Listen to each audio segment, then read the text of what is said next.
قال الله سبحانه وتعالى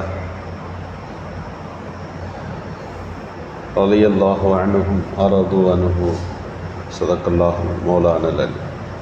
மேலான அல்லாஹ்வின் நல்லடியார்களே, புனிதமான முஹர்ரம் மாதத்தினுடைய 9வது 10வது தினங்களிலே நாம் இருக்கிறோம். முஹர்ரம் மாதத்தினுடைய 10வது நாள் என்று சொன்னால்,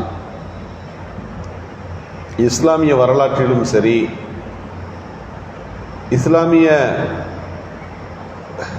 வரலாற்றில் முக்கியமாய் பேசப்படுகின்ற எந்த நபிமார்களை நாம் நம்புவது நம்மீது கடமையாக இருக்கிறதோ, அந்த நபிமார்களின் வாழ்க்கையில் நடந்த முக்கியமான எல்லா செய்திகளுமே இந்த முஹர்ரம் மாதத்தினுடைய 10 நடந்திருக்கிறது.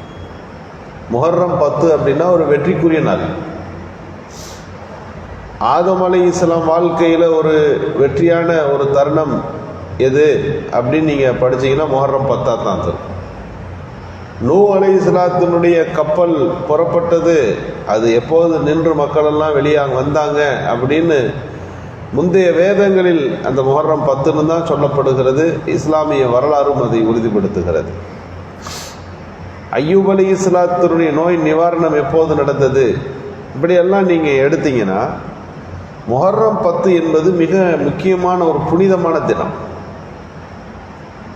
ரமலான் வர்றதுக்கு முன்னால் மக்காவாசிகளும் கூட இஸ்லாத்துக்கு வருவதற்கு முன்னாலும் இஸ்லாத்திற்கு வந்ததற்கு பின்னாலும்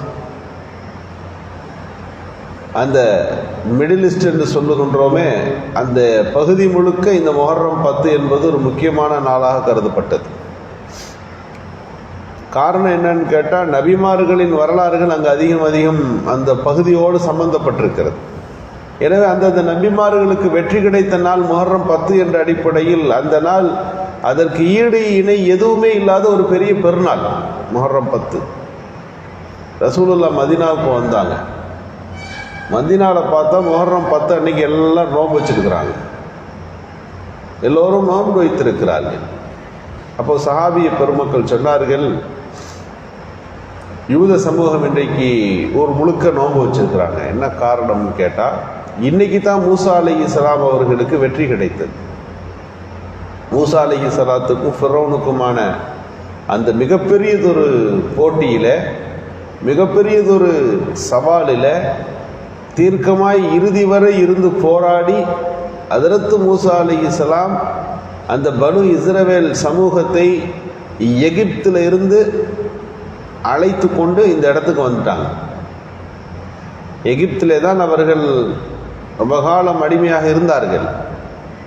எகிப்தில் அவர்களுடைய வாழ்க்கை போய் கொண்டிருந்தது, யூத சமூகத்தினுடைய வாழ்க்கை. இவர்களைத்தான் பனு இஸ்ரவேலர் என்று நாம் சொல்லுகின்றோம். இவர்களை அழைத்து கொண்டு மூசா அலைஹிஸ்ஸலாம் வருகிற போது செங்கடல் என்று குறிக்கிடுகிறது. அவர்களுடைய லட்சிய பாதையில் கடல் குறுக்கிட்டிருக்கிறது. ஆனால் அவங்க லட்சியம் கடலை விட ரொம்ப பெருசு. இந்த பனு இஸ்ரவேல் சமூகத்தை இங்கிருந்து கூட்டிகிட்டு வந்து வேறு இடத்துல வைப்பேன்.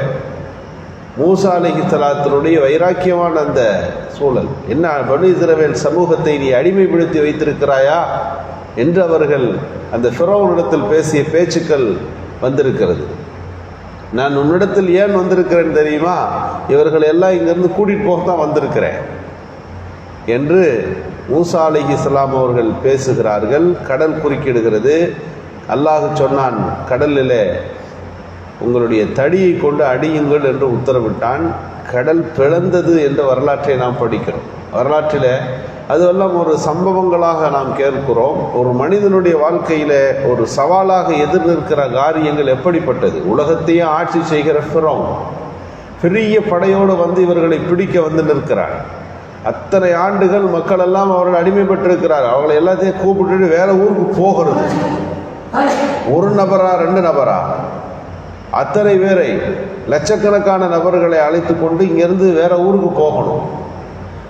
புறப்பட்டு வருகிற போது கடல் குறுக்கே இவர்கள் பின்னாலே அகப்பட்டு நிற்கிற போது, இப்படி கொண்டு வந்து எங்களை மாட்டி விட்டுட்டீங்களே, ஃபிரௌன் இடத்துல நாங்கள் சிக்கினால் எங்களுடைய நிலைமை என்ன ஆகும், முன்னால் போக முடியாது, கடல் என்ன செய்வது என்று சொன்னபோது அல்லாஹ்வுடைய உதவி வந்தது. உங்கள் வைராக்கியம் உறுதியானதாக இருக்குமானால் கடலும் பிளந்து வழி கொடுக்கும். கடல் அப்படியே பிளந்தது. மூசா அலைஹிஸ்ஸலாம் அதை கடந்து வந்தார்கள். ஃபிரௌனிடமிருந்து அந்த பனு இஸ்ரவேல் சமூகம் வெற்றி கொண்டது.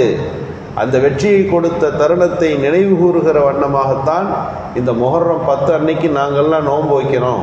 இன்றைக்கும் அது மிக முக்கியமான நாள் தான்.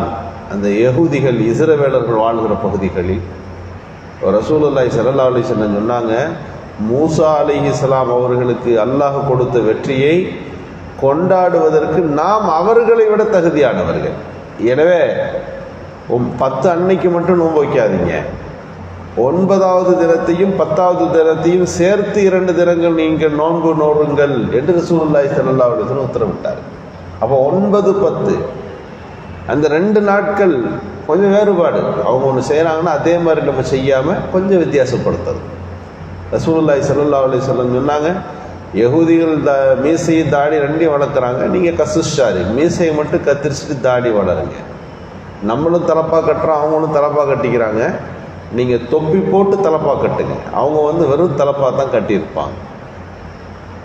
இஸ்லாமிய சமூகத்திற்கென்று ஒரு கலாச்சாரம், இஸ்லாமிய சமூகத்திற்கென்று ஒரு கொள்கை கோட்பாடு, இஸ்லாமிய சமூகத்திற்கென்று ஒரு வாழ்வியல் ஒழுங்கு, அதை கொடுத்து இது மாதிரி இருக்கணும், இதில் பிடிப்போடு இருக்கணும், இதில் உறுதியாக இருக்க வேண்டும். வேறுபாடு காட்டுறது எதுக்குன்னா பிரிஞ்சு போய் ஏற்றத்தாழ்வு கற்பிப்பதற்கல்ல. வேறுபாடுகளும் அடையாளங்கள் என்பதுதான் இஸ்லாமிய நிலைப்பாடு. சின்ன சின்ன வித்தியாசம் இருக்கும், எல்லாம் ஒரே மாதிரி இருக்காது. ஒரே ரோஜா பூவாக இருக்குது, ஒரு கலராக தான் ஒவ்வொரு பூக்களும் இருக்கிறது. ஒரு மரம் ஒரு மாதிரி இருப்பதில்லையே. இந்த வேறுபாடு எதற்கு என்று சொன்னால் அறிந்து கொள்வதற்கு, இவர்களுடைய போங்கு என்ன என்று நீங்கள் புரிந்து கொள்வதற்கு ஒழிய உங்களுக்கு மத்தியில் ஏற்றத்தாழ்வு காட்டுவதற்கு அல்ல என்று திருக்குரான் சொல்லுகிறது. இன்ன அக்கிரமக்கும் இந்தல்லாஹி அத்துக்காகும்.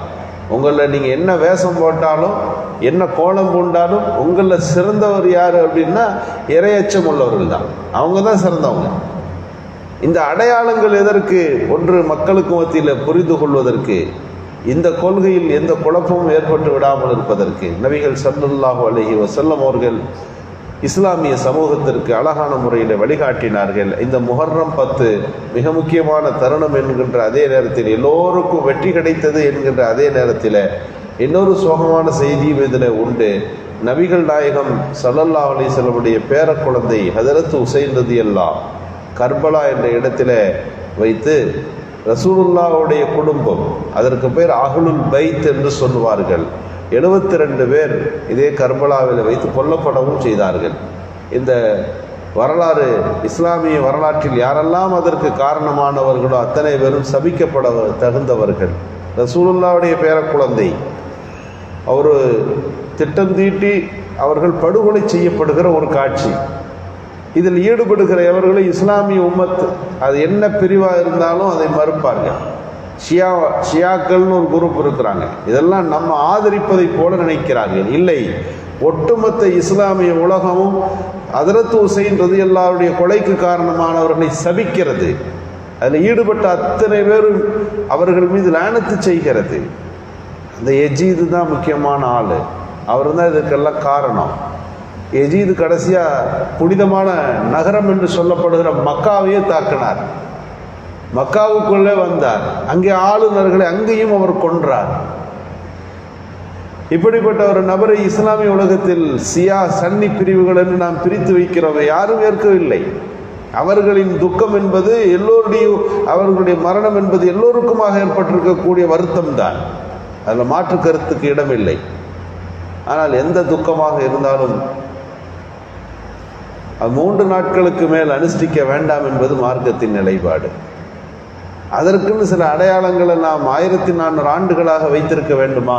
கருப்பு சட்டையோடு தான் அந்த காட்சிகள் நடத்தப்பட வேண்டுமா? அந்த நெருப்பு குழிகளில் தீயை மூட்டி அதில் இறங்குவது, அழகு குத்தி கொள்வது, தங்களை தாங்களே காயப்படுத்துவது, இவைகள் மார்க்கம் காட்டியிருக்கின்ற துக்கத்தை வெளிப்படுத்துகின்ற வழிமுறைகள் அல்ல. ஹஜ்ரத் ஹுசைன் ரலியல்லாஹு மீது உள்ள பிரியம் என்றால் இன்றைய தினத்தில் நீங்கள் குர்ஆனை ஓதி ஏற்றி வைக்கலாம், யாசீன் ஓதி ஏற்றி வைக்கலாம், அந்த தினத்தில் அவர்களுக்காக வேண்டி துவாக்களை செய்யலாம்.